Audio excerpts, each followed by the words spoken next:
자, 오늘 말씀의 제목을 다 같이 한번 말해봅니다. 시작. 갈멜살 전투는 아마겟돈 전투의 모형. 열왕기상 18장은 지난주에 갈멜산의 영적 전투에 대해서 우리가 알아봤기 때문에 넘어가려고 했는데 이 18장의 내용이 너무나 중요한 내용이기 때문에 오늘 다시 한번 다른 관점에서, 지난주와는 조금 다른 관점에서 이 18장을 검토해 볼 수 있도록 하겠습니다. 요한복음 5장 39절을 먼저 우리가 보고 이해하는 것이 중요할 것 같아요. 같이 한번 읽어볼까요? 너희가 성경에서 영생을 얻는 줄 생각하고 성경을 연구하거니와 이 성경이 곧 내게 대하여 증언하는 것이니라.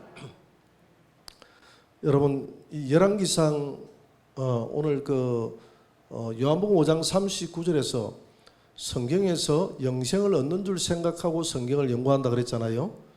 그래서 이 성경에서 할 때 이 성경은 구약 성경을 말하는 것입니다. 그래서 이 구약 성경이 곧 내게 대하여 증언하는 것이라 이랬거든요. 그러니까 구약 성경을 우리가 읽을 때는 이 구약 성경은 누구의 이야기로 읽어야 되죠? 예수님의 이야기. 그래서 이 모든 이 말씀의 기록이 예수님을 증거하고 있다는 이런 관점에서 우리가 구약을 읽지 않으면 아무런 의미가 없어요. 그래서 구약도 전부 다 예수님 이야기예요. 하나부터 열까지가 다 예수님 이야기예요. 너무 억지로 갖다 붙인다 이렇게 하시는 분도 있는데 전혀 그렇지 않아요. 그건 성경을 몰라서 그래요. 그래서 누가복음 24장 44절에도 모세의 글과 시편과 또 선지자의 글은 다 나에 대한 글이다 이렇게 우리 주님이 말씀했거든요. 이거는 지금 선지자의 글 아닙니까? 그래서 이 글을 예수님의 관점에서 우리가 이해를 해야 된다. 자, 그런 관점에서 보면 이 갈멜산의 전투는 오늘 이 신약 시대에 우리 주님의 구속사적인 관점에서 이 전투를 이해해야 된다 이 말입니다. 그리고 지나간 과거의 이야기가 아니라 이 지나간 과거의 역사적인 사건을 통해서 오늘 이 시대에 말씀하시는 영적인 의미가 오늘 이 시대에 뭘 주고 있는지를 우리가 알아내야 된다 이 말이죠. 그래서 오늘 이 말씀은 마지막 시대 때 우리가 여섯째 대접을 떼고 나면 이 땅에 우리 주님이 지상에 재림할 때에 아마겟돈이라는 전쟁으로 사람들을 모은다라고 되어 있는데, 이 아마겟돈 전쟁은 예수님이 지상 재림할 때에 이 땅의 적 그리스도의 군대와 하늘에 있는 우리 예수님의 군대와의 최후의 일전이 아마겟돈 전쟁입니다. 무슨 말 알겠죠? 예수님이 재림하면서 하는 전쟁이 무슨 전쟁이라고요? 아마겟돈 전쟁. 그 전쟁에서 우리 예수님이 승리하고 감람산에 재림해서 이 땅에 천연왕국을 이루게 돼요. 구약에서 가장 완벽하고 퍼펙트한 이 전쟁이 바로 오늘 갈멜산의 이 엘리야와 바알과의 이 전쟁입니다. 완벽한 하나님의 승리를 보여주는, 물론 이것 아니고서도 다양하게 퍼펙트하게 이렇게 하나님이 승리하시지만은 우리가 볼 때 가장 통쾌하게 눈으로 보이는 승리가 바로 이 갈멜산의 전투다는 것이죠. 그래서 이 전투는 지상에 재림하는 예수님의 전투의 뭐라고요? 하나의 모형이라는 것입니다. 자, 오늘 열왕기상 우리가 18장 21절을 한번 봅니다. 그러면 이 모형을 통해서 오늘 이 마지막 시대에 우리에게 주는 하나님의 말씀이 뭐냐는 것이죠. 첫째는 우상 종교와 섞이지 말라, 그런 의미를 띠고 있어요. 같이 한번 봅니다. 엘리야가 모든 백성에게 가까이 나아가 이르되 너희가 어느 때까지 둘 사이에서 머뭇하려느냐. 여호와가 만일 하나님이면 그를 따르고 바알이 만일 하나님이면 그를 따를지니라 하니 백성이 말 한마디도 대답하지 아니하는지라. 자, 오늘 요 내용을 보면 이스라엘 백성들의 신앙이 완전히 무너졌다는 것을 알 수가 있죠. 그들 마음속에 바알과 여호와의 신이 함께 들어가 있음을 알 수 있습니다. 완전히 무너졌다 이 말입니다. 그들의 신앙이 무선주의 신앙이 되어 있죠. 지금 혼합주의. 혼합주의 신앙이 돼 있음을 알 수가 있어요. 그러니까 지금 엘리야는 바알이면 바알, 하나님이면 하나님, 하나만 선택하라고 하지 않습니까? 그런데 그들은 바알도 놓치기 싫고 하나님도 놓치기 싫고, 이게 뭐냐면 혼합주의예요. 혼합주의. 오늘 세상도 놓치기 싫고 우리 하나님도 놓치기 싫고, 이 혼합주의거든요. 그래서 우리 기독교가 이 혼합주의가 단순히 섞인다는 이 의미를 내가 섞이지 않는다는 이런 의미를 내가 예수 그리스도만을 나의 유일한 구세주로 고백합니다라는 이것만으로는 부족해요. 그렇기 때문에 나는 섞이지 않습니다 하는 이것만으로는 부족해요. 나는 혼합주의가 아닙니다. 나는 예수 그리스도만 나의 구원자라고 믿습니다. 다 대부분 그렇게 이야기하잖아요. 교회 다니는 사람 예수님만이 구원자라고 아마 80~90%는 그렇게 이야기할걸요. 그런데 우리가 그런 고백만 한다고 해서 당신의 신앙은 섞이지 않았습니다 이렇게 이야기하기가 어렵다는 것이죠. 첫째로 섞이지 않는다는 것은, 이 우상 종교와 섞이지 않는다는 것은 첫째는 어떤 의미가 있냐면 예수 그리스도만을 유일한 구원자로 인정한다는 의미가 첫째 의미고요. 요거는 가장 기본적인 의미고, 요거만으로 내가 부족하다 그랬잖아요. 그죠? 두 번째는 타 종교와 손을 잡고 일할 수 있다 없다? 없다는 사상. 타 종교와 손을 잡고 일할 수 없다는 사상. 이거 외에도 여러 가지를 끄집어낼 수 있겠지만 이게 가장 큰 거예요. 이 두 번째가 문제가 됩니다. 이 첫 번째를 고백하는 사람들, 유일한 예수 그리스도가 나의 주님이라고 고백하는 사람들 중에서도 타 종교와 손을 잡고 일하는 것에 대해서는 굉장한 관용을 베풀고 있습니다. 별거 아니라고 생각해요. 타 종교와 손을 잡고 일하는 것을 아무렇지 않게 생각하고 일을 한다 이 말입니다. 오늘 엘리야가 지금 타 종교인 바알과 손을 잡지 않았어요. 그렇잖아요. 그죠? 그들과 손을 잡고 일하지 않았습니다. 그들을 잡아서 어떻게 하라고 그랬죠? 하나님이 죽이라고 그랬어요. 그들을 잡아서 죽였습니다. 그런데 우리가 신약에 와서는 사랑과 자비라는 명목으로 타 종교인들과 손을 잡고 일을 하는 것을, 이게 자비의 정신이고 이게 그리스도의 사랑의 정신이라는 그런 명목으로 둔갑이 되어 있단 말이에요. 그게 사랑이 아닌데 사랑이라는 이름으로 둔갑이 되어서 타 종교에 대해서 너무 관용을 오늘 이 시대에 베풀고 있다는 것입니다. 제가 WCC 이야기를 많이 하는데 이 WCC가 세계교회협의회거든요. 세계교회협의회인데 여기서 시작된 게 에큐메니칼 운동입니다. 그러니까 교회 일치 운동이에요. 그러니까 우리가 이 땅에 있는 많은 교회가 분열되어 있으니까 일치하자. 우리가 하나가 되자. 얼마나 좋아요. 그죠? 시작은 좋았어요. 그래가지고 1948년도에 이게 진행이 됐는데, 진행돼 오면서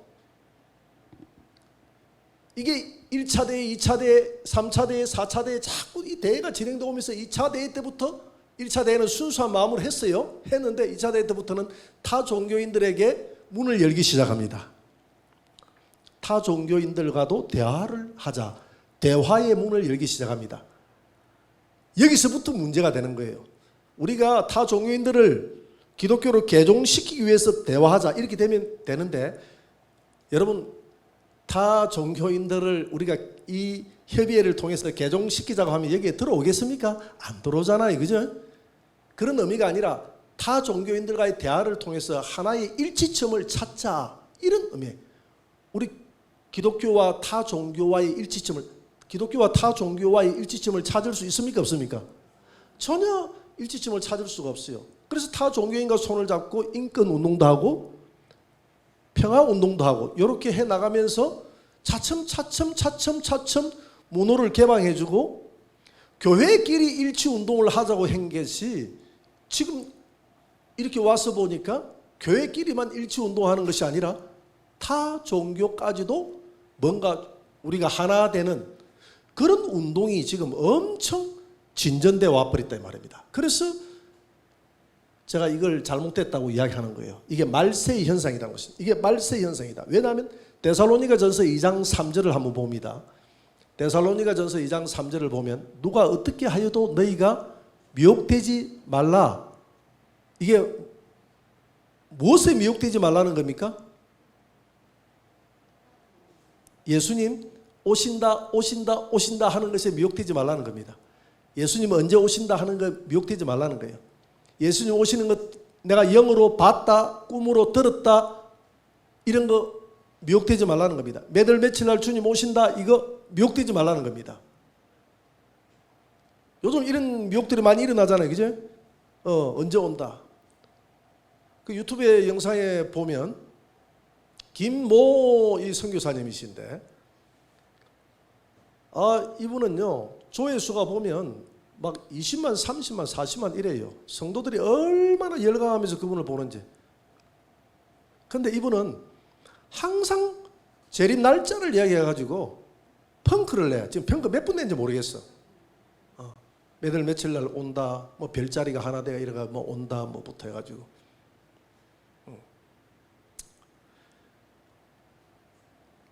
그런 내용이 이제는 우리 교회 카톡에도 하나 떴던데 내가 그거 지우라고 했는데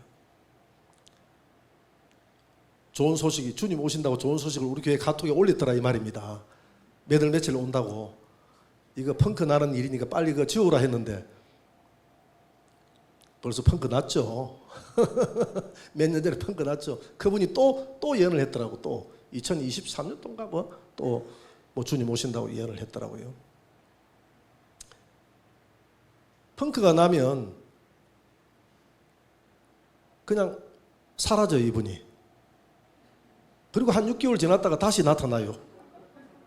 재무장을 해서 어떻게 이 펑크를 만회할 것인가 이걸 재무장해가지고 이제 답변을 만들어내는 거예요. 답변을. 그러니까 정당화하는 방법. 이번에 이렇게 해서 지난번에 그 펑크가 났지만 그건 결코 잘못된 게 아닙니다. 이게 주님이 어떤 말씀을 보니까 연장시켜 준다는 말씀이 있습니다. 이걸 찾는다고 한 6개월 동안 잠수를 하는 거예요 이분이. 그러면 그 보는 사람들이 또 그분을 기다려요 그걸. 그러니까 사람이 그렇잖아요. 한 군데 몰두가 돼버리면 거기에 못 빠져나옵니다.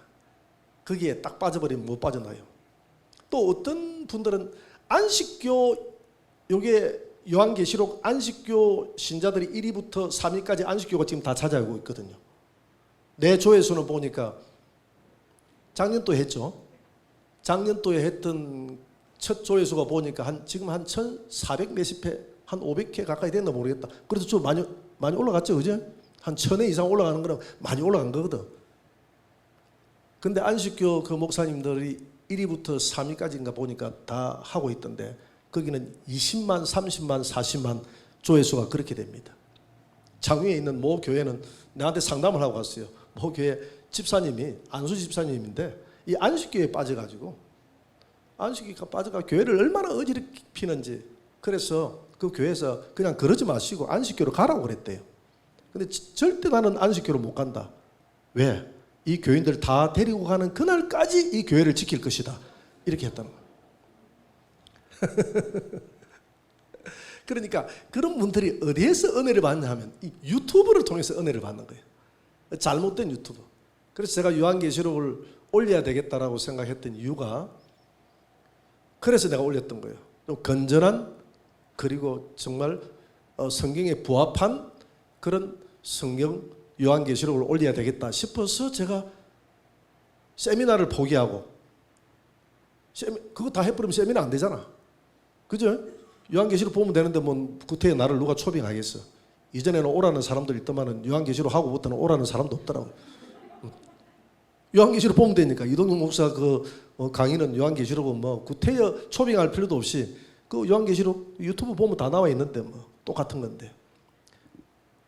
그게 초빙 받는 게 중요한 게 아니라 빨리 이걸 신속하게 정당하게 알려줘야 되겠다. 그래서 많은 사람들이 혼란에 젖어가지고 빠지는 거예요. 주님이 언제 오신다 해가지고 또 보니까 막 요즘 보니까 막 정의의 이름으로 막 교회를 비판하고 선지자적인 목소리를 내는 그런 그 유튜버가 너무 많대요. 제가 이 유튜브를 올리기 때문에 그런 내용들을 보는 겁니다. 요즘 다른 데는 어떻게 하나씩 보는 겁니다. 근데 이게 문제가 심각해요. 뭐 그런데 보니까 그 예비처가 이곳이다 해가지고 집안에 부부끼리 난리가 나가지고 아내는 보따리 싸들고 간다고 난리가 나고 딸도 거기에 가서 어떤 데는 가출을 해버리고 거기 간다고 예비처 간다고 예비처가 자기 살아야 되겠다고 그래가지고 가정분란이 일어나고 이런 경우도 많이 있더라고요. 그래서 오늘 데살로니가후서 2장 3절에 하시는 말씀이 뭐냐 하면 주님이 언제 온다 해도 너희들이 미혹당하지 말라는 겁니다. 제일 먼저 첫째 사건이 뭐라고 그랬죠? 배교. 첫째는 배교가 있어야 된다. 배교가 있고 두 번째는 뭐가 나타나야 된다? 즉 그리스도가 딱 눈에 보이게끔 나타나야 예수님 오신다는 겁니다. 이 두 가지 징조, 이 징조를 보고 예수님 오심을 알아야지 뭘 봤다, 여기가 예비처다, 뭐 언제 주님이 온다 이런 것에서 아무리 유튜브에서 은혜를 끼치고 해도 그 말 들으면 안 된다는 겁니다. 하나님 말씀대로 배교하는 일이 있고 즉 그리스도 있다. 그러면 말세의 배교라는 것은 배교는 초대교회부터 배교가 있어 왔어요. 중세도 있어 왔고 여기서 말하는 배교는 이 땅에 있는 모든 교회들의 총체적인 배교를 말합니다. 총체적인 배교. 그러니까 지금 이스라엘 민족들이 다 바알과 여호와를 혼합주의로 총체적으로 지금 섬기고 있잖아요. 총체적인 배교가 일어났잖아요. 이 시대에 아합 시대에 총체적인 배교가 일어난 이 사건이 바로 말세에 예수님 오기 직전에 영적인 상황이다 이 말입니다. 하나의 모형이라는 것이죠. 주님이 예언을 했거든요. 자, 배교하는 일이 있어야 주님이 온다 하니까 오늘 우리는 어떤 게 배교일까를 유심히 생각을 해봐야 되겠습니까? 안 해봐야 되겠습니까? 예? 해봐야 되겠죠. 그러니까 성경에서 주님 오실 때 열 처녀가 다 잠잔다고 할 때 어떤 게 잠자는 것인지를 생각해봐야 되겠죠. 새벽잠이 많은 게 잠잔다는 이야기인가? 아니면 낮잠 쿨쿨 잔다는 이야기인가? 그러니까 주님이 열 처녀가 다 잠잔다 할 때 우리는 그걸 연구해서 잠 안 자면 되잖아요. 그래 안 그래요? 잠 안 자면 우리 주님 신부 되잖아요. 그지? 그러면 말세에 내가 오기 전에 배교하는 일이 있어야 내가 온다 할 때 배교하는 일이 뭔지를 알고 배교 안 하면 되잖아요. 그래서 제가 이 WCC 세계교회 협의회를 이야기하는 겁니다. 이게 바로 배교라는 것이죠. 말세의 교회의 배교는 요거밖에 없어요. 아무리 내가 돌아봐도 다른 큰 배교가 없어. 신천지 이거 배교죠. 신천지 가는 거 배교 아닙니까? 근데 그거는 전 세계적인 배교 아니에요. 부분적인 아주 그 얼마 됩니까? 전 세계 다 끌어봤자 몇 명 됩니까? 몇 명 되지 않아요. 하나님의 교회 다 배교지만은 그런 것들은 부분적이에요. 전 세계적으로 거대하게 일어나는 게 세계 교회 하나되기 운동입니다. 교회가 하나되기 운동하다가 지금 이게 변질돼 가지고 교회가 아니라 전 세계 이런 대만 하면 다 종교인들 다 끌어모아 가지고 종교 간에 대화한다고 해가지고 이렇게 하다가 나중에 하나 돼버리거든요. 그래서 거기에서 희한한 일들이 다 거기에서 동성애도 뭐 지금 거기는 동성애를 인정한다 안 한다 이런 게 없어요. 결정은 안 내립니다. 부산 집회할 때도 내가 이야기했잖아요. 거기에 대한 결론이 기독교 신문에도 안 나왔어요. 한 기자가 들어갔던 후기담을 이야기했어요. 동성애를 찬성하는 여기 있는 목회자들은 손을 들어보세요 라고 하니까 한 60%가 녹색을 들었어. 거기에 참석한 사람 부산 여기에 백석호 우리 WC 종회했잖아요. 그죠? 거기에서 동성애에 반대하는 분들은 손 들어보세요. 반대는 빨간 거예요. 빨간 카드로 들었어요. 빨간 카드로 드니까 그러면 반대가 많아요, 동성애 반대가 많아요, 찬성이 많아요? 찬성이 많으니까 찬성 쪽에서 반대하는 쪽을 향해서 우하고 이렇게 야유를 보냈다는 거예요. 그게 WCC에 지금 간간히 흐르는 정신입니다. 그 옆에 동성애 박스가 있을 거예요. 제가 그 반대 집회에 갔다 왔잖아. 반대 집회에 갔다 왔잖아. 이렇게 머리띠 두르고 사진 하나 찍어가지고 우리 교회에 올렸더니 어떤 분이 목사님 집회나 열심히 하시고 지금 무슨 뭐 광고하십니까? 이렇게 우스갯소리로 누구 그랬더라고. 그게 지금 말세 배도 혼합주의, 그러니까 혼합주의가 반드시 배교가 일어나야 돼요. 주님 오시기 전에. 그래서 우리는 그거 안 하면 되는 거예요. 이해가 됩니까? 안 하면 되는 거예요. 다 종교인들 손잡고 대화 안 하면 되는 거예요.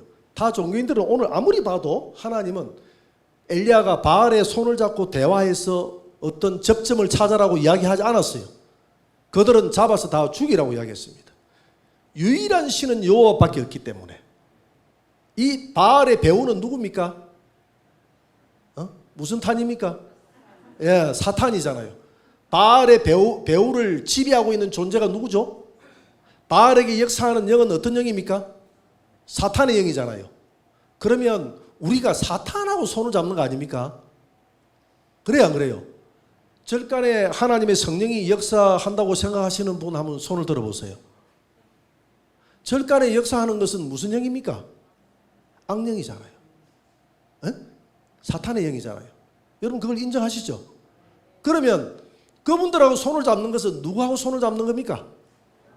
그분들하고 대화를 해서 평화운동이 무슨 운동이 접점을 찾는 것은 사탄하고 대화를 해서 접점. 사탄은 타협의 대상입니까? 예수의 이름으로 물리쳐야 될 대상입니까? 물리쳐야 될 대상이지. 그래서 우리는 이 마지막 때 평화운동 한다고 하는 이것을 예수님의 사랑이다, 자비다 해가지고 예수님의 사랑도 좋고 자비도 좋지만은 예수님의 사랑이다 해가지고 예수님의 사랑으로 사탄도 다 이해해줘라. 이 됩니까? 예수님의 사랑으로 저 무당도 다 이해해줘라. 신천지도 다 이해해줘라. 이게 혼합주의지. 그건 아니잖아요. 그래서 우리는 옳고 그른 것을 명확하게 구별해야 됩니다. 이 마지막 때 우리는 배교하라는 것은 배교 안 하면 된다. 그런데 이 열왕기상의 사건, 오늘 이 엘리야의 사건은 말세의 배교의 사건이다. 배교라는 것은 내가 예수 그리스도를 유일하게 믿는다는 것, 요 하나만으로는 부족하다. 이걸 믿는다고 하면서도 다 종교인들하고 손을 잡고 일하면 이건 배교하는 것이다. 무슨 말 알겠습니까? 섞이는 것이다. 이건 안 되는 것이다. 이건 섞여 망할 짓이다.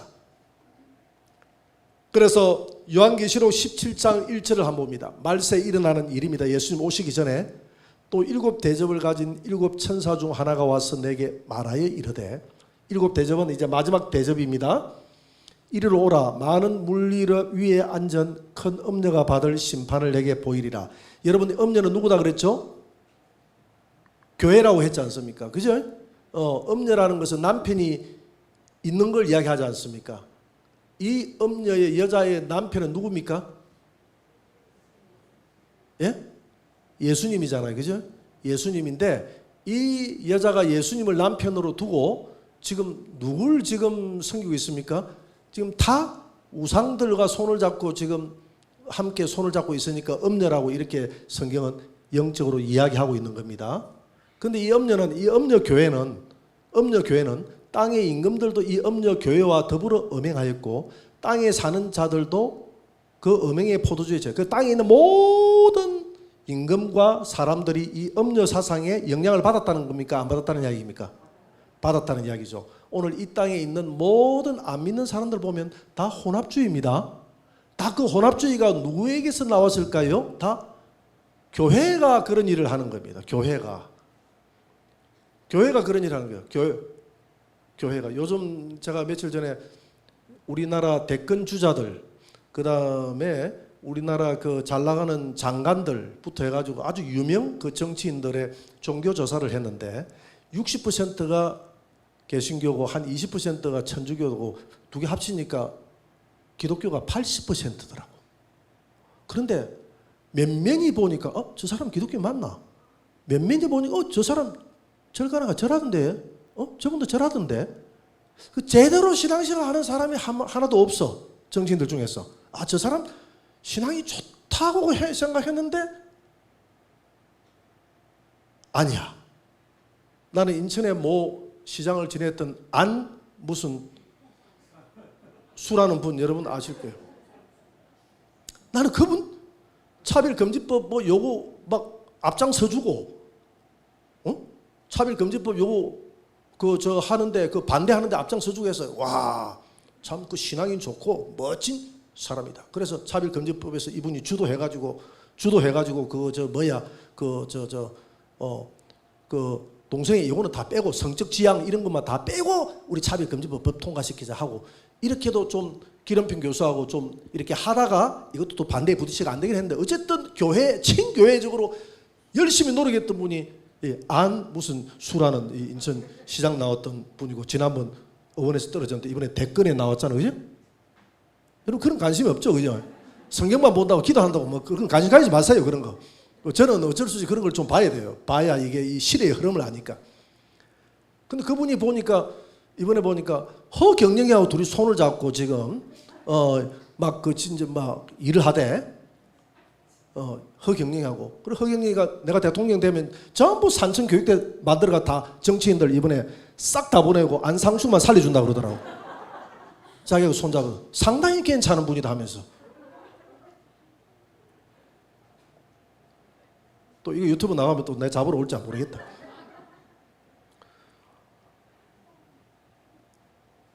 내가 그걸 보면서 느꼈어요. 차별금지법 반대해서 앞장서준다고 해서 쏙지 말자. 그거 교회 표어달라고 하는 것이지 신앙의 정신으로 하는 게 아니다. 아무도 믿을 사람이 없다. 대권 주자다 해가지고 나 기독교인이다 교회 와서 나는 친교회적인 그거 다 쏘으면 됩니까 안 됩니까? 저희들은 교회를 이렇게 한다고 하니까 전략상 어떻게 좀 해준다 하더라도 그거 다 쏘으면 안 되는 거예요. 이 땅에 정치하는 이 모든 사람을 믿어서는 안 된다. 사람은 아무도 믿을 자가 없다는 거예요. 그래서 우리가 요한계시록 17장에 보면 결국은 이 음녀가 짐승을 타는 거예요. 짐승이 정치 마지막 때 적 그리스도 지도자거든요. 그 정치하고 밀접하게 타는 거예요. 그래서 제가 이런 교회 반대되는 운동을 해도 절대 제가 정치적으로 가까이 나아가지 않습니다. 선지자적인 목소리 딱 하고 나면 그것으로 끝이에요. 누가 어디에 내 자리에 이번에 만들어 놨다고 김해 대표 목사 만들어서 오라 하더라고. 어디 호텔로. 나는 못 갑니다 하고 선을 끊는 거예요. 제가 정치하는 데는 선을 끊는 거예요. 내가 선지자적인 목소리를 높이는 것까지는 한다. 그렇지만 내가 이 정치는 참여 안 한다. 그까지는 내가 선을 끊는. 왜냐하면 요한계시록을 내가 연구를 해보니까 요한계시록은 결국 종교와 정치하고 등을 타고 정치인들은 종교인들을 등에 태워가지고 서로 이용하는 거야. 서로 이용하다가 나중에 이 짐승이 여자 음녀 교회를 미워해가지고 교회를 박살내버려요. 마지막에 교회가 박살나버리는 겁니다. 이용당하다가. 이걸 잘 알아야 돼요. 그래서 오늘 요한계시록 다시 17장 1절 한번 봅니다. 이 음녀가 2절에 보니까 땅의 임들도 그와 더불어 전부 음행했다. 그 사상에, 그러니까 교회가 그렇게 그런 정치인들을 만들어내는 거예요. 오늘 기독교는 천주교하고 이 개신교를 합쳐서 기독교라고 하지 않습니까? 기독교, 개신교가 이렇게 만들어내는 겁니다. 그래서 땅에 있는 모든 사람들이 이 잘못된 사상에 혼합의 음행의 포도주에 그 땅에 있는 사람들이 다 취한 거예요. 3절 보세요. 곧 성령으로 나를 데리고 광야로 나가니라. 내가 보니 이 여자가 이 음녀 교회죠. 여자가 붉은빛 짐승을 타는데, 붉은빛 짐승은 이 적 그리스도 마지막 시대에 그 짐승의 몸에 하나님을 모독하는 이름이 가득한 7머리 10뿔. 그러니까 7머리 10뿔이 뭡니까? 과거에 역사적으로 있어왔던 모든 제국들이죠. 모든 제국들의 끝판왕이 이 마지막 때 나타나는 적 그리스도입니다. 그러니까 과거에 나타난 바벨론, 그 다음에 페르시아, 메디아, 바사, 그리스, 로마, 이런 모든 그 7머리 10뿔 그런 나라들은 전부 짐승 국가라는 겁니다. 그 배후에 사탄이 역사하는 국가라는 겁니다. 이해가 됩니까? 그 끝판왕이 마지막 나타나는 짐승을 적 그리스도를 짐승이라 하거든요. 여기 나오는 적 그리스도가 짐승, 예수님의 적이라는 말입니다. 그런데 이들은 하나님의 이름을 모독하는 이름들이 가득한데 이 하나님의 이름을 모독하는 이 짐승을 세상에 이 교회가 타고 있는 겁니다. 하나가 되는 거예요. 이해가 되죠? 이런 일이 벌어지는 거예요. 정치는 하나님을 모독하는데 하나님을 모독하는 그하고 무슨 일한다고 교회가 이렇게 손을 잡고 일을 하는 거예요. 4절 안 봅니다. 그 여자는, 그 짐승을 타고 있는 여자는 자줏빛과 붉은빛 옷을 입고 금과 보석과 진주로 꾸미고 손에 금잔을 가졌는데, 잔을 가졌다고 그랬어요. 가져간 물건과 그의 음행에 들어온 것들이 이 잔에, 이 마음의 잔에 가득하더라고 그랬어요. 5절 안 보세요. 그의 이마에 이름이 기록됐으니 비밀이라 큰 바벨론이라 땅의 음녀들과 가져간 것들의 음이라. 자, 여기 보세요. 자, 여기에 딱 이 여자가 누군지 정체가 잘 나와 있어요. 이 여자는 첫째 뭐라? 큰 바벨론인데 땅의 음녀들과 가정한 것들의 뭐라고 그랬죠? 어미. 어미면 어미의 딸이 누구죠? 땅의 음녀고 또 땅의 음녀들의 친구가 누구죠? 가정한 것들. 자, 이 여자, 자 보세요. 음녀가 있는데 내가 적어볼게요. 음녀 정체가 큰 뭐라고요? 바벨론인데 이 큰 바벨론은 어떻게 형성이 됐냐면, 큰 바벨론은 뭘 보고 큰 바벨론이 됐냐면 여기에 어미가 있다고 그래요. 어미. 큰 바벨론은 어미가 있고, 그죠? 큰 바벨론에 딸이 있다 그랬죠. 그래 안 그래요? 딸이 있고, 그 다음에 이 딸들의 친구인 뭐가 있다고 그랬죠? 가정한 것들이 있는데 이것을 가리켜서 큰 바벨론 음녀라고 그랬어요. 그러면 이 어미는 제가 누구라고 그랬죠? 가톨릭, 로마 가톨릭이라고 그랬어요. 가톨릭은 자기는 모든 교회의 어머니라 그러잖아요. 그러면 가톨릭이 말하는 딸은 누구죠? 타락한 개신교. 가정한 것들은 누구죠? 이 땅에 있는 모든 우상 종교. 이렇게 하면 이 땅에 있는 모든 종교 총집합체가 되죠. 지금 여기에 무엇의 이름으로 요즘 모이고 있습니까? 예? WCC라는 이름으로 모이고 있죠. 그래 안 그래요? 그래 하고 있죠. WCC 이름으로 다 초대대가 모이고 있습니다. 모이는데 이걸 가리켜서 큰 바벨론이라고 하는데 큰 바벨론이라고 그랬어요. 그래 이게 하나의 큰 바벨론이라고 이랬는데, 자 그러면 여러분 이 바벨론이라고 이야기하는데 이 큰 바벨론이 어떤 의미를 가지고 있느냐 이 말입니다. 큰 바벨론이. 여러분 바벨론은 다니엘서에 보면 바벨론의 마지막 왕이 누구였죠? 벨사살 왕이지 않습니까? 벨사살. 그죠? 벨사살 왕이 이스라엘의 자기의 그 할아버지 느부갓네살 왕이 뭘 가져왔죠? 성전을 부수고 각종 금이나 은이나 보석으로 가져온 그 잔들을 다 가져왔죠. 근데 그날 저녁 잔치하면서 하나님의 성전에 썼던 그 잔을 들고 자기의 신을 높였습니까? 안 높였습니까? 높였죠. 그날 저녁에 벨사살 왕 하나님의 손이 나타나서 죽는다 해가지고 죽었죠. 죽고 벨사살 왕이 바벨론 나라가 끝나고 메대와 바사 연합군에 의해서 죽게 됩니다.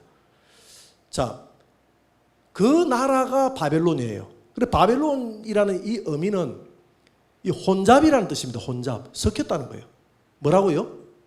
혼잡. 이 바벨론의 어원은 바벨탑에서부터 시작되거든요. 바벨탑, 바벨. 이 바벨이라는 말은 혼잡이라는 뜻이거든요. 그래서 그들은 하나님의 잔과 이걸 우상의 잔을 함께 섞어가지고 자기의 신들을 하나님의 잔에다가 자기 신을 높였어요. 그래서 이걸 가리켜서 바벨론이다 하는 거예요. 그래 바벨론이라 하면 섞였다 이 말이에요. 혼잡이다 이 말이에요. 이해가 됩니까? 그런데 요한계시록 오늘 본문에 보니까 이 여자는 큰 바벨론이라 크게 섞였다 이 말입니다. 크게 섞여 있는. 그러니까 구약시대에 나오는 바벨론은 작은 바벨론이고 그렇잖아요. 이 바벨론은 온 세계를 섞어버리는 큰 바벨론의 역할을 한다. 그리고 교회가 섞인다는 이야기입니다. 그럼 우리는 섞이는 곳에 가면 됩니까? 안 됩니까? 안 되는 거예요. 그럼 멸망하는 거예요. 멸망하는 거예요. 그래서 요한계시록 18장 2절 3절 한번 봅니다. 힘찬 음성으로 외쳐 이르되 무너졌도다 무너졌도다 큰 성 바벨론이여. 여기서 하는데 큰 성이라고 이야기합니다. 큰 바벨론이 다시 뭐가 됩니까? 큰 성 바벨론이 됩니다. 여러분 큰 성이라는 이 말은 큰 성은 내가 가지고 있는 권리, 세력을 이야기하는 거예요. 예루살렘 성함이 예루살렘 성안은 완전히 하나님의 그 세력권 안에 있는 거 아닙니까? 큰 성 바벨론이 무너졌도다. 바벨론이에요. 귀신의 처소와.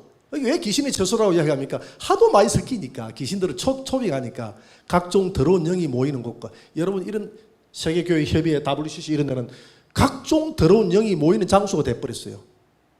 안 그래요? 목사들만 앉아 있어야 될 자리에 다른 모든 종교인들이 다 와서 같이 예배를 드리는 거예요. 같이 예배를 드리고 모이는 곳과 각종 더럽고 가증한 새들이 모이는 곳이 돼버렸도다. 다음 절 한번 3절 그 음행의 진노의 포도주로 말미암아 만국이 무너졌으며 또 땅의 왕들이 그와 더불어 음행하였으며 땅의 상인들도 그 사치의 세력으로 치고 자 땅의 왕들 땅의 상인들 땅에 사는 모든 사람들이 이 가톨릭의 영향을 안 받은 데 있습니까? 가톨릭 아니면 개신교 아니면 가정한 우상 여기 영향 안 받은 사람이 있습니까? 다 영향 받았잖아요. 그들과 더불어 다 음행했다고 그랬어요. 그러니까 땅에 있는 모든 사람들이 여기에 영향을 받았기 때문에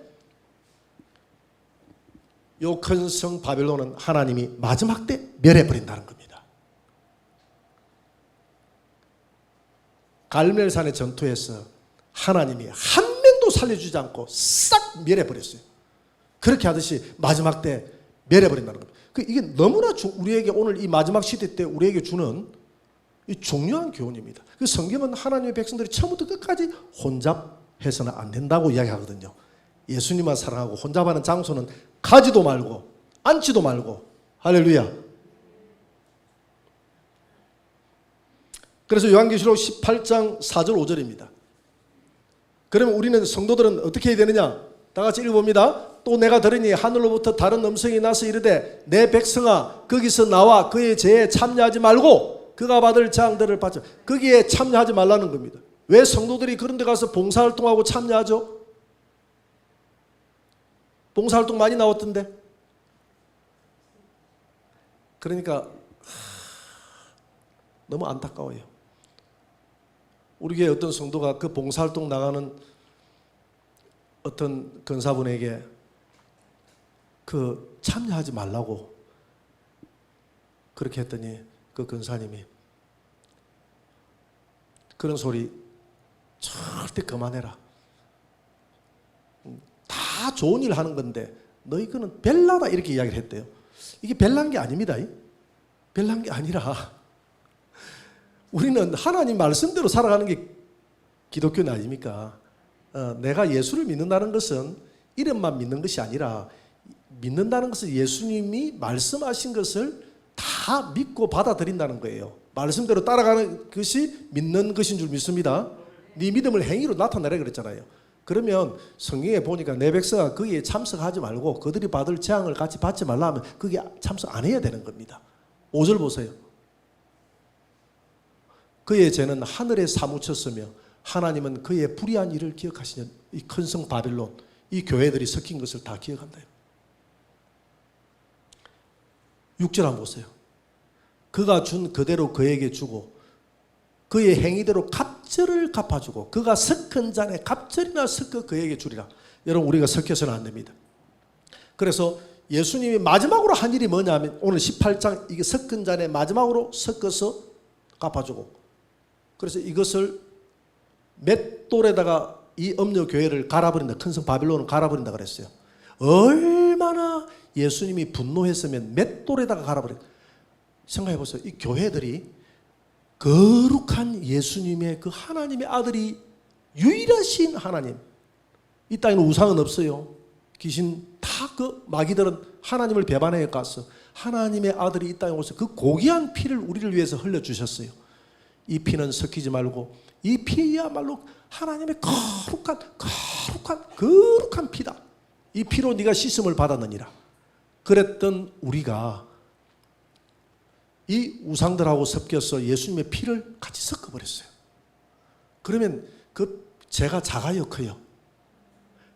근데 그 죄가 커도 엄청 크겠죠. 근데 우리가 양심이 더러워져 있다 보니까 이게 엄청 크다는 사실을 사람들은, 성도들은 잘 인식을 합니까, 못합니까? 잘 인식을 못하고 섞이는데 하나님은 얼마나 이 문제를 크게 생각했더니 맷돌을 가지고 갈아버린다는 이런 표현을 쓰고 있어요. 이거 마지막으로 하나님이 멸망시켜버리고 19장에서 재림합니다.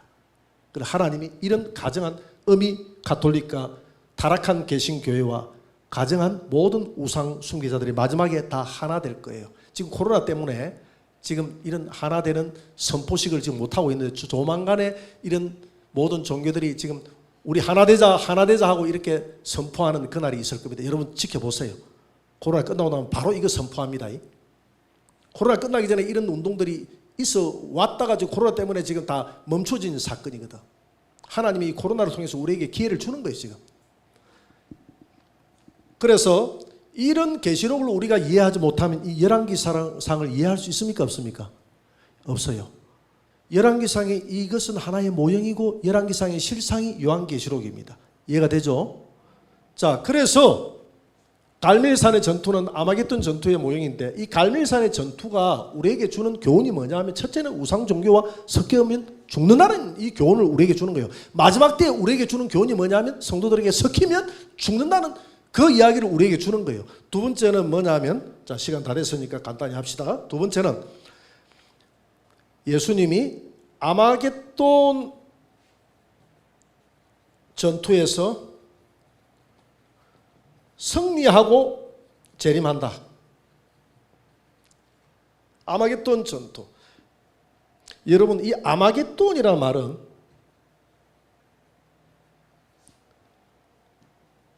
하르 머깃도에서 나온 말인데 이 하르 머깃도는 히브리어로 하르 머깃도라고 해가지고 이것을 헬라식으로 읽는 이름이 아마겟돈이에요.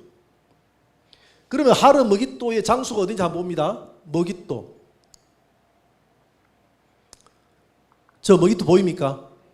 저 평원, 갈멜산 오른쪽에 있는 대평원이 머깃도 평원입니다. 저 머깃도를 뭐라고 한다고요, 헬라어로? 아니, 아마겟돈이라 한다고 그랬다, 그지?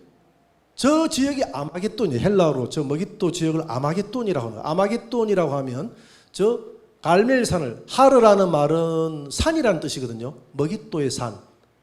그럼 머깃도의 산, 하르 머깃도를 헬라식의 발음으로 읽으면 하르 머깃도를 하마겟돈 이렇게 읽는다 이 말입니다. 이해가 되죠? 하마겟돈. 그러니까 아마겟돈이란 말이 갈멜산을, 왜냐하면 하르 머깃도의 산이라 했으니까 산은 갈멜산밖에 없거든. 갈멜산을 포함한다는 겁니다. 그러니까 아마겟돈 전쟁은 갈멜산을 포함하는 전쟁이다 이 말입니다. 그러면 예수님이 아마겟돈 전쟁에 예수님이 재림하면서 지상에 있는 군대와 예수님 하늘에 있는 군대의 그 예수님의 재림을 적극 저지하기 위해서 하는 마지막 전쟁이 아마겟돈 전쟁 아닙니까? 그게 어디에서 벌어진다고요? 갈멜산 그 밑에 있는 갈멜산을 포함한 그 아마겟돈이라는 지역에서 이루어진다는 겁니다. 그러니까 이 아마겟돈 전쟁이 여기서 일어난다는 것은 바로 이 갈멜산, 이 아마겟돈 지역에서 전투했던, 갈멜산에서 전투했던 유일한 전투가 뭐냐면 바로 오늘 요 엘리야와 바알 간의 전쟁이 이 갈멜산에서 일어난 전쟁 아닙니까? 이 전쟁밖에 없어요. 그러면 이 열왕기상 18장에 나오는 갈멜산의 전쟁은 앞으로 장차 일어날 하르 머깃도 전쟁의 모형이 된 말입니다. 하르 산, 머깃도의 산, 갈멜산의 모형이고 갈멜산 거기에서 앞으로 하르 머깃도 아마겟돈 전쟁에 참여하는 예수님 전쟁의 모형이 요 갈멜산 전쟁이고 갈멜산 전쟁의 실상이 예수님이 이 땅에 오는 아마겟돈 전쟁이다 이 말입니다. 이해가 됩니까? 그러면 아마겟돈 전쟁은 사람들이 두 가지로 분류를 합니다. 첫째는 아마겟돈 전쟁을 첫째는 실제적인 아마겟돈 장소를 실제적인 장소다. 두 번째는 상징적인 장소다.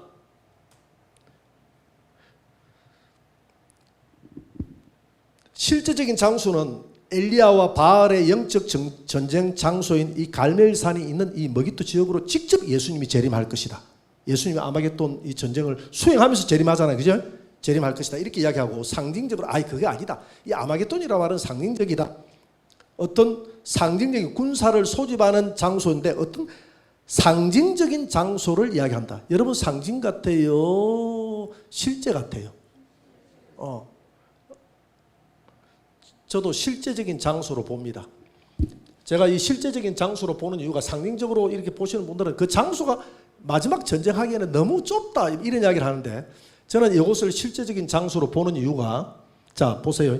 예수님이 재림할 때 예수님 재림이 어디로 한다 그랬죠? 스가랴 14장 4절 한번 떼어줘 볼래요? 감람산으로 한다 그랬어요. 예수님 재림이 감람산 그날에 그의 발이 예수님의 발이 예루살렘 앞 곧 동쪽 감람산에 서실 것이요. 예수님 발이 감람산에 선다 이 말이죠. 예수님 재림하면 발 딱 디디는 곳이 어디다고요? 감람산. 예수님이 감람산에서 올라갔습니다. 할렐루야. 오심을 간 그대로 감람산으로 오심을 간 그대로 온다고 했어요. 그랬죠? 사도행전 1장에서 그랬죠?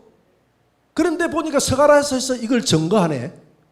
감람산으로 주님 오신다고 증거하잖아요. 감람산. 그러니까 예수님이 오시는 장소가 감람산이니까 지금 여러분 보세요. 감람산으로 올라가면 이 아마겟돈 지역을 거쳐야 안 거쳐요? 아마겟돈 지역이 바로 감람산 바로 옆에 있잖아요. 그래요 안 그래요? 이래 오니까 내려오니까 그 지역에서 엘리야의 영적 전쟁 그러니까 예수님이 재림하는 장소인 이 감람산에서 전쟁을 수행하는 것이 아니고 감람산은 예수님이 딱 재림할 때는 전쟁 다 끝내고 재림하는 장소니까 전쟁은 어디에서 수행한다고? 엘리야가 전쟁했던 그걸 실상을 이루기 위해서 그 갈멜산 그 근처에서 예수님이 전쟁을 끝내서 엘리야의 실상을 예수님이 완성한다 이 말입니다. 이해가 됩니까?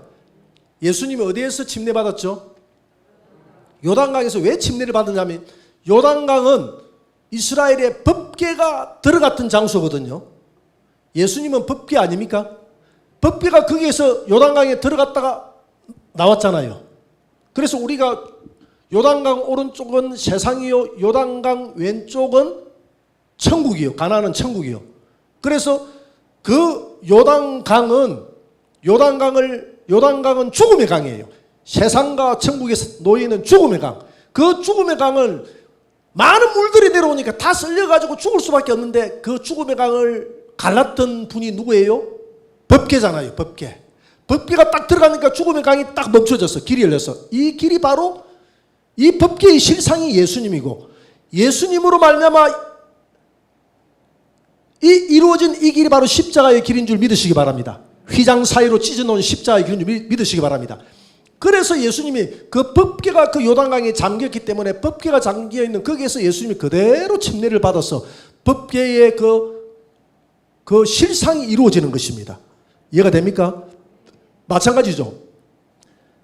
갈멜산 이 전쟁의 실상을 우리 예수님이 이루기 위해서는 갈멜산으로 예수님이 재림해서 적 그리스도의 군대, 즉 바알 군대의 완전한 실상인 적 그리스도의 군대를 완전히 엘리야가 섬멸했듯이 예수님이 완전히 그들을 섬멸해버리고 예수님이 감람산으로 재림한다 이 말은 예루살렘으로 재림한다 이 말입니다. 할렐루야. 예루살렘으로 재림해서 스가랴 14장 9절을 한번 떼어보세요. 9절에 보니까 그날에 4절이고 9절. 그래서 이제 4절 예수님 재림했죠. 재림했으니까 여호와가 이 땅에 오신 분이 누굽니까? 예수님께서 천연왕국에서 천하의 왕이 되시리니 그날에는 예수님께서 홀로 한 분이실 것이요 그 예수님의 이름이 온 세상에 하나의 왕으로 높임을 받을 것이라. 할렐루야. 그래서 이 열왕기상 18장은 예수 그리스도의 앞으로 이 땅에 오실 아마겟돈 전쟁의 하나의 모형이다. 그리고 이 아마겟돈이라는 지역을 실제적인 장소로 보는 이유는 바로 예수님이 감람산으로 직접 오시기 때문에 오시면서 거기에서 수행하는 전쟁이다. 그리고 엘리야의 전쟁에 대한 실상이 반드시 이루어져야 된다. 안 이루어져야 된다? 이루어져야 된다. 세 번째로 여러분들이 요한계시록 16장 12절에 보니까 유브라데 강물이 말라서 동방에서 오는 군대가 예루살렘으로 온다 그랬어요. 또 여섯째 천사가 대접을 큰 강 유브라데의 소돔에 강물이 말라서 동방에서 오는 왕들의 길이 입니다. 이들이 뭐 때문에 옵니까? 이들이 무슨 전쟁 예비하기 위해서 옵니까? 아마겟돈 전쟁 예비하기 위해서 아마겟돈 지역으로 동방에 있는 왕들이 적 그리스도의 군대들이 모여드는 거예요. 적 그리스도의 군대들이 모여가지고 예수님 군대와 재림하는 이 예수님의 군대를 막기 위해서 아마겟돈 지역으로 모여가지고 그들이 거기서 섬멸당하고 예수님은 감람산으로 재림해서 그 예루살렘 성을 중심으로 해서 예수님이 재림할 때 하늘에서 요한계시록 21장 2절에 보니까 새 예루살렘 성이 영계에 있던 새 예루살렘 성이 육계로 내려와서 거기에서 천연왕국을 이루고 예루살렘 성 안에서 이 땅에 새 하늘과 새 땅이 창조가 되어져서 천년 동안 왕노릇하는 그런 천연왕국이 이 땅에 이루어질 줄 믿습니다. 그래서 이 갈멜산의 전투는 아마겟돈 전투의 모형이다. 그래서 이 전투에서 우리에게 주는 교훈은 우상 종교와 결코 섞이지 말라. 우상 종교와 섞이지 말라. 섞이지 말라. 내 백성아 거기에서 나오라. 나오라. 나오라. 말세에 배교하는 일이 있고 예수님이 오신다. 그러면 우리 배교 참석 안 하면 되고 배교가 뭔지 알면 우리가 배교 참석 안 하면 우리는 복된 자인 줄 믿으시기 바랍니다.